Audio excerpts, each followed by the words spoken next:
صباح الفل. كنا جايين نقول كلمتين كده في السريع وماشيين.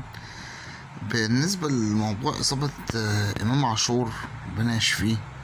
في ناس متخلفة، وقلت أنا متخلفة من الزملكاوية شمتان. في ناس بتدعي عليه بتقول يا رب ما يقوم من الإصابة والكلام ده كله. إذا كان هو أنت بتحبه بتكرهه، هو مثلا أنت زملكاوي مش أهلاوي والكلام ده كله،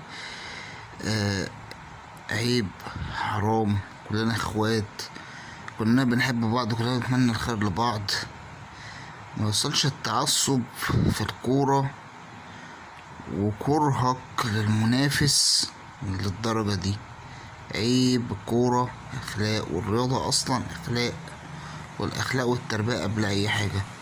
لو هي الكورة هتوصل لكده وتوظف ام الكورة، مش ناقصة تخلف. ايه، شكرا.